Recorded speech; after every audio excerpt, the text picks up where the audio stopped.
So, by now you're beginning to get this this idea that all of these concepts that we're going through are all linked. And if you can sort of absorb everything by this kind of osmosis and then get to the stage where it's really just second nature, you can go off and they'll become subconsciously, you won't even be thinking of them. The next thing is implied harmony. We looked at these shell voicings, which the jazz guitarists used to really to sit within a rhythm section, this kind of letterbox style of playing. The acoustic style, the traditional acoustic style, is meant to be self-accompanying. It's just you and your voice, and you want to make the guitar sound as big as possible. But this new modern style is incorporating this letterbox style where we're shaving the bottom notes off, because within a quartet or a quintet context, you'd have the upright bass player doing the low notes. So it's not so important for the guitarist to cover the roots. Also, quite often you've got a pianist or horns, so the top notes can become a little bit jarring and they get in the way of that top space. So the guitar lives in this warm middle territory.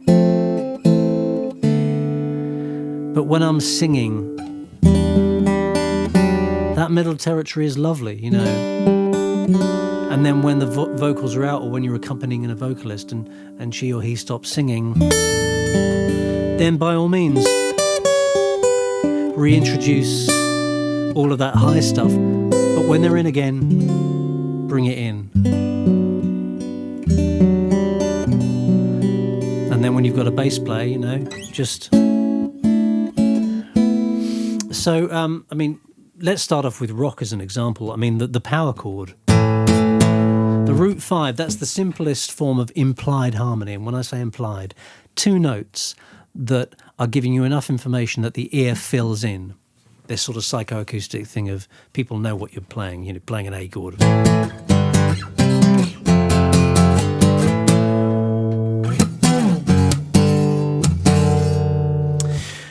In the jazz and the blues, the unmistakable sort of relationship between 2 notes I can think of are the third and the seventh note.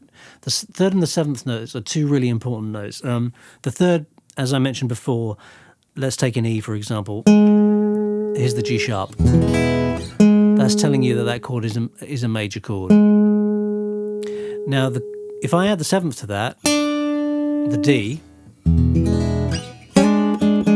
I just play you those 2 notes, you can hear that as an E7 chord, because you've got all the information that you need. You've got the third, tells you the tonality, and you've got the seventh, which tells you it's a dominant chord, not a static major, but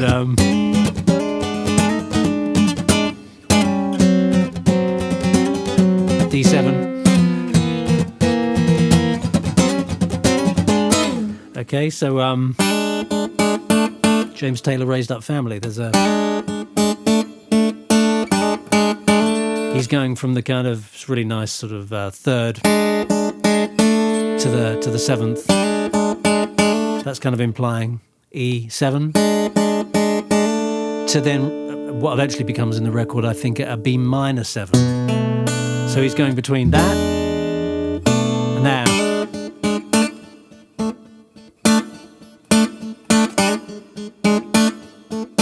2 notes, implied harmony. If we go back to our shells, and we take away the root, and you would think the root's important, but actually, quite often, it can be redundant. You can just take it away. It sounds like an A sus chord to me. It sounds like an A2.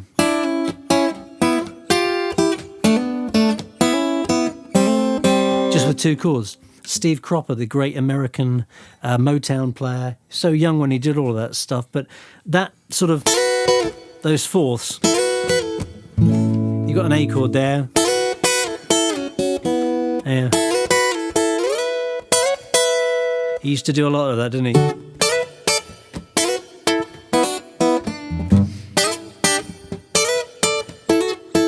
And here's the country thirds. I mean, that was a pianist thing. I think it started off with just that sort of crushed ninth against the third. You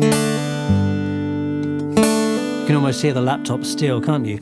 But if we're in a G context and you're just playing the fifth, this is usually what this country crush plays off of, the fifth at the top. And then you've got the 9 going up to a C chord. Sus.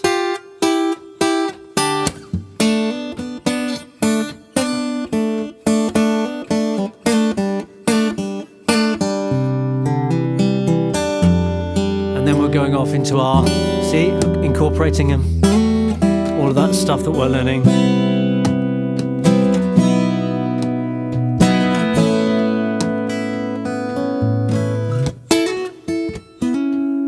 And then adding a little 3-note voicing. Back to R2.